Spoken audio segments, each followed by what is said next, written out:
Now, to reiterate before we move on with our next speaker, please keep in mind the guidelines that we mentioned at the start of the event. Please make sure all your devices are on silent and that you do not clap when the speaker enters the stage. Thank you so much. Now, it is with great honor that we now take this opportunity to introduce Mr. Sai Prasad Viswanathan, the first Asian with a disability to set foot on the Antarctic continent, featuring in Satyameva Jayate, the celebrated TV show, as an opportunity to raise the concern over our country's infrastructure on disability. A recipient of multiple awards, including the Helen Keller Role Model Person of the Year Award 2010 and ISB's Torchbearer Leadership Award 2011. Mr. Sai has now caught the imagination of the world through his indomitable spirit and self-belief in dealing with physical disabilities. Let us welcome Mr. Sai Prasad Viswanathan onto the stage. It's extremely unfair that people give you food, play music, and then say give a speech.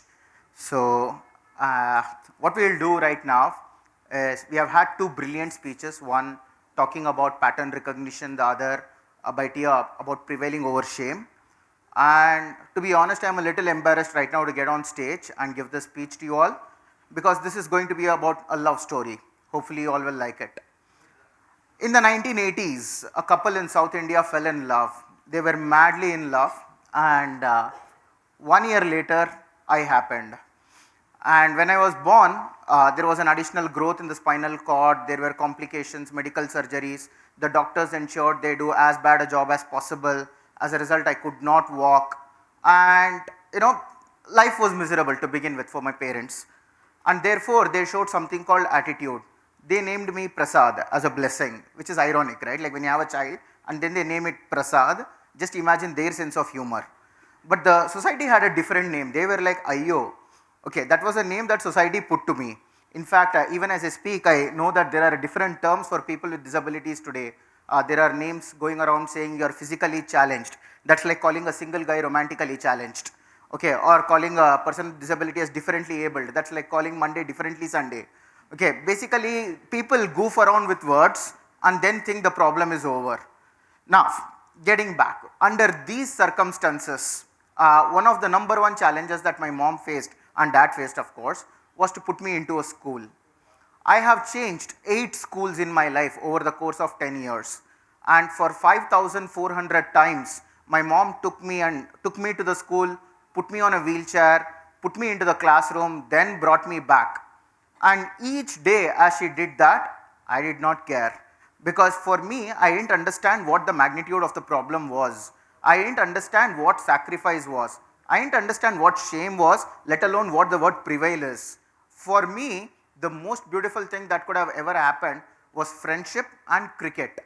Thanks to a wonderful friend, I got passionate about cricket. Look at God's irony, right? Effectively, it does not give you the ability to walk, but gives you a passion for cricket. So every time I would come home, I would turn on the TV, watch cricket matches. My dad would get very angry, and once I promised my dad, Dad, I'll get state first rank, don't worry, let me watch the match. When class 10 happened and when results came, I got state first, but from the bottom. From the bottom. people really want inspirational stories, isn't it? Like the moment you see a guy on wheelchair, immediately, okay, he should have gotten state first. No, from the bottom.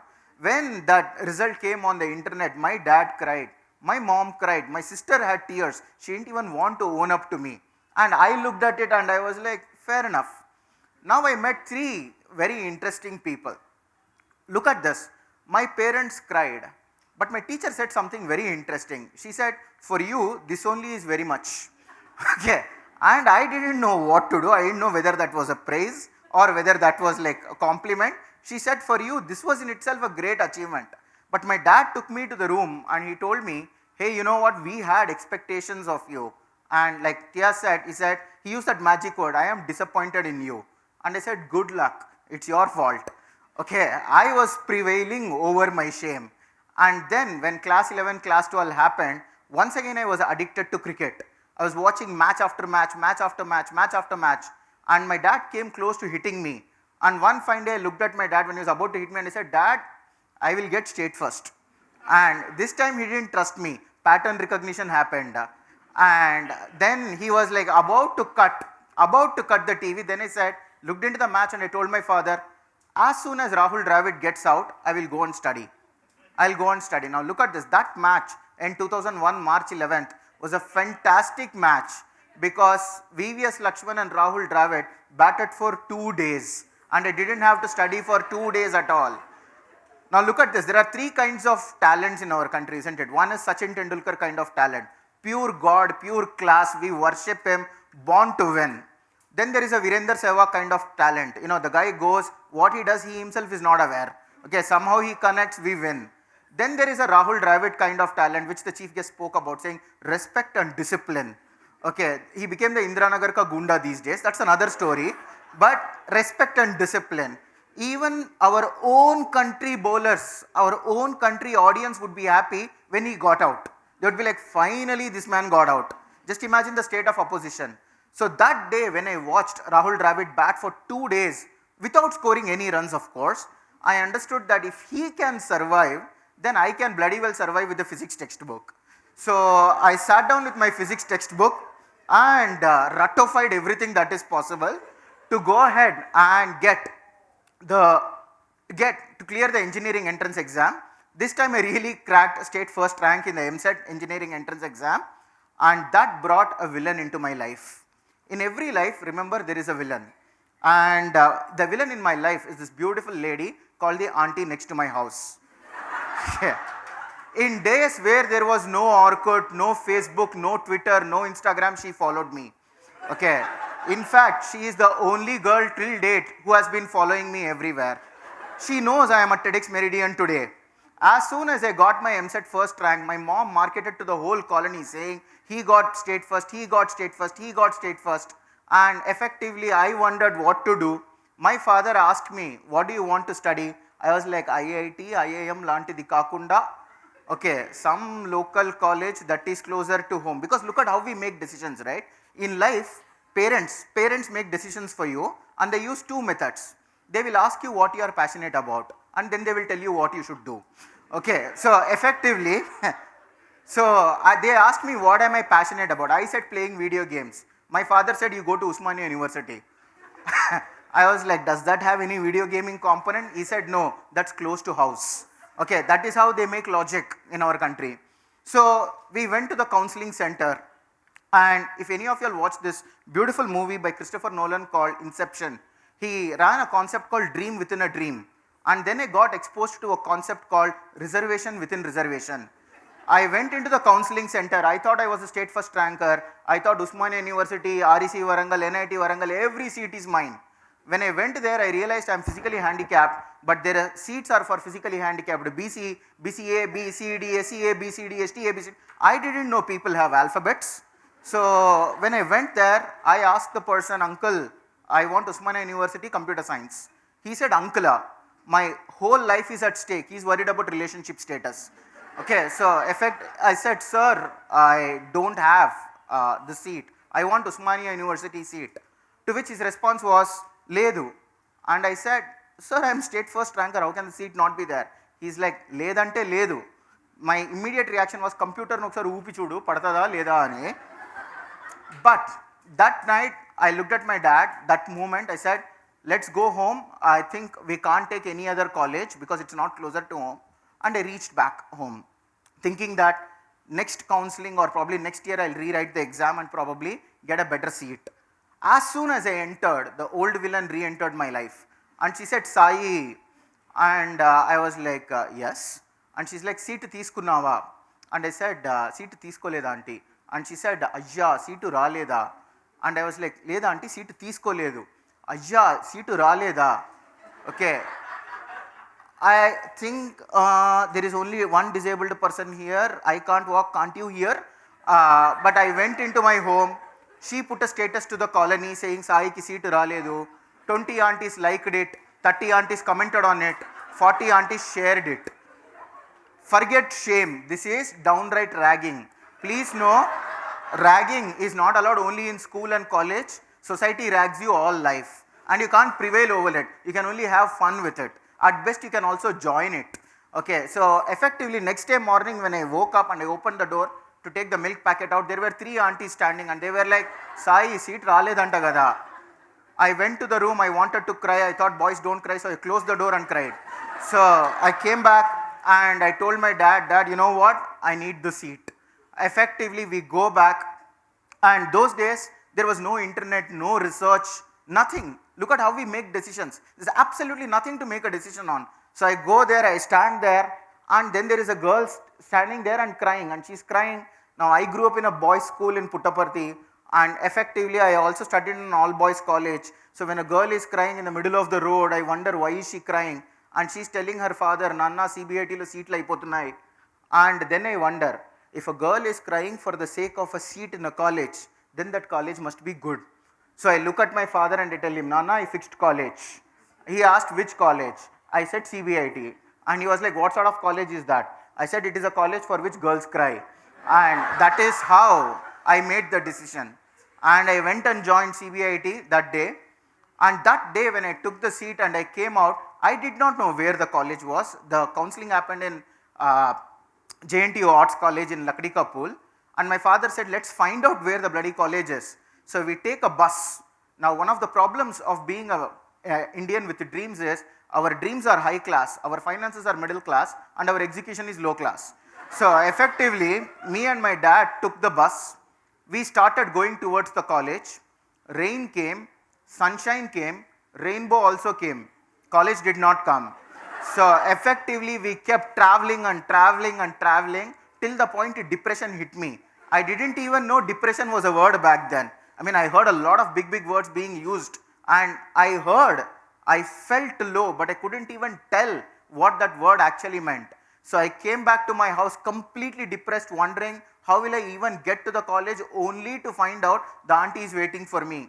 And she said, Sai, seat teeskunnava? And I was like, da. Teeskunna. She is like, where did you take the seat? I was like, CBIT. She's like, where is it? I was like, undi, ikkadne undi. Okay, then she started, Ayya, bus ekkagalugutava, nee valla avutunda, can you go ahead? Me chelliki pelli etla aitadi itla aite. I was like, what is the logic here?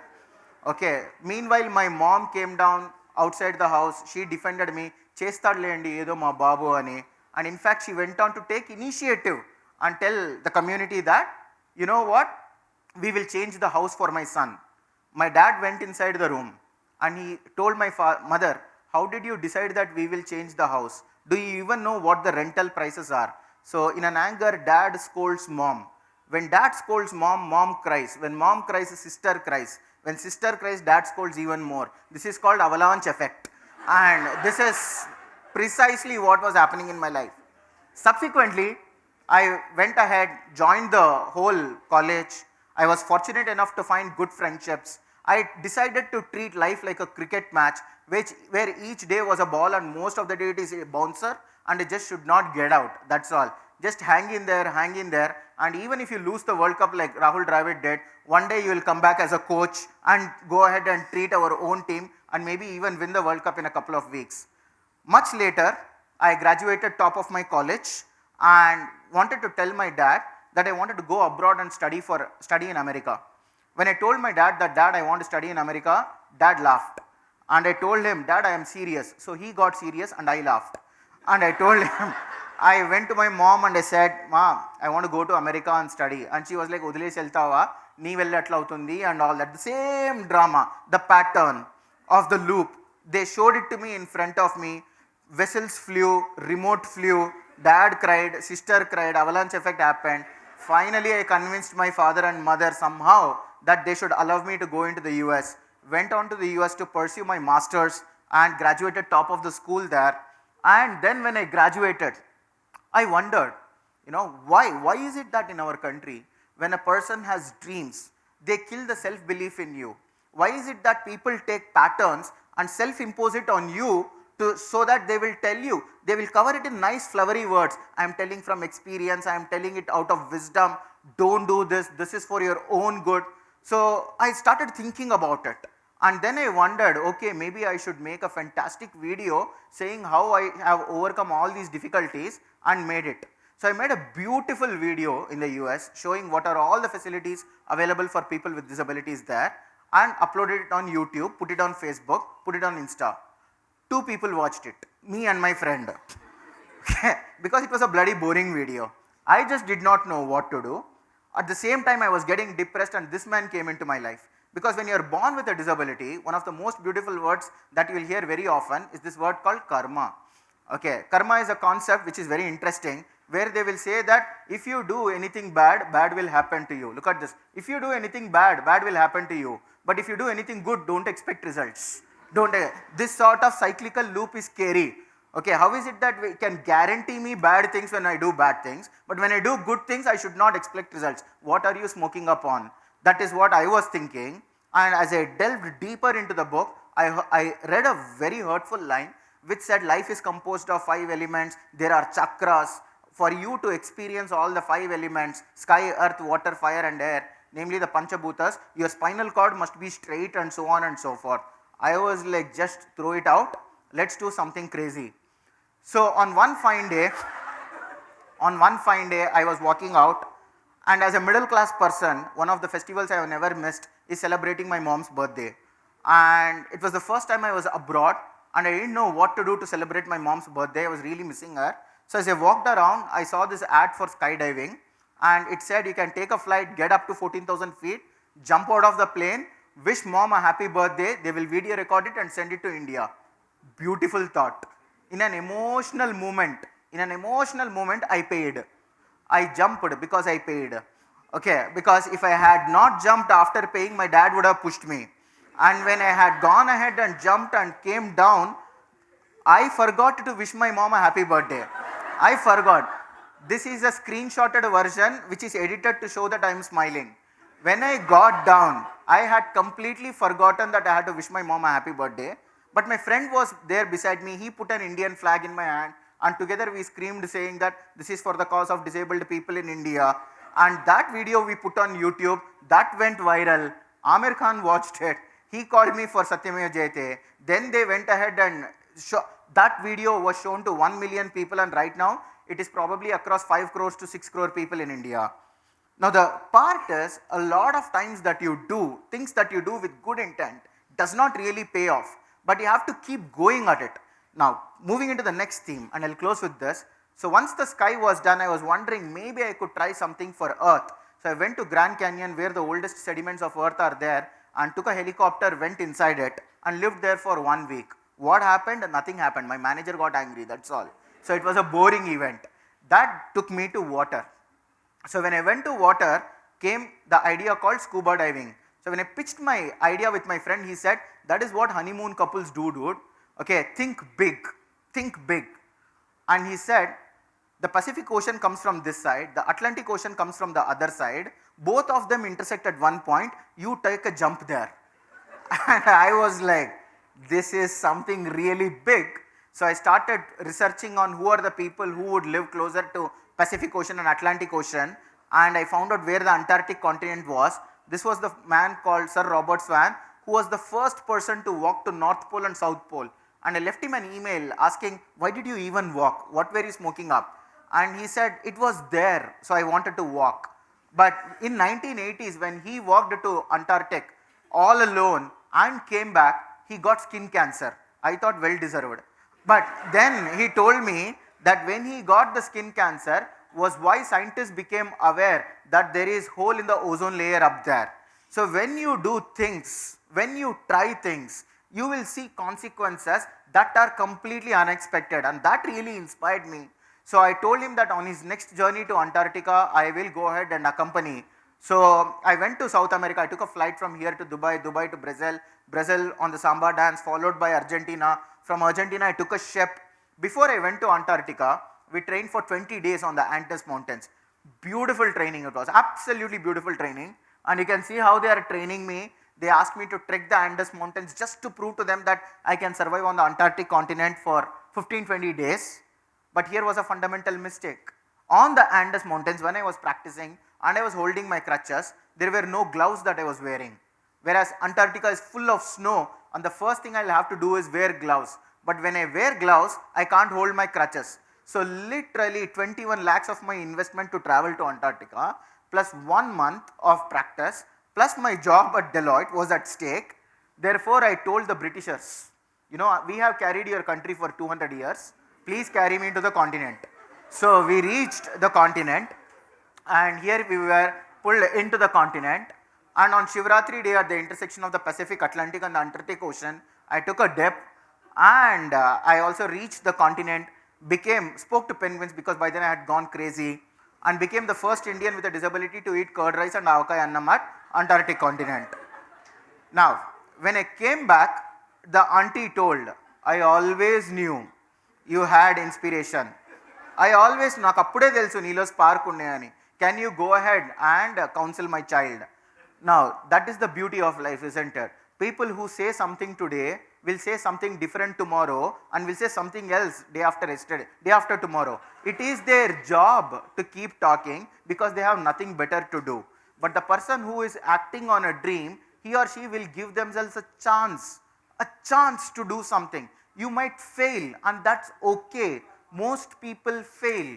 In fact, one of the things that people and schools don't teach, when you come into a school, they teach you that for every question there is an answer. For every question there is an answer, and it is your job to search for an answer, because that is what the schools are taught to do. In fact, that is what the industrialization has done to the schools. But some of life's toughest questions do not have any answers.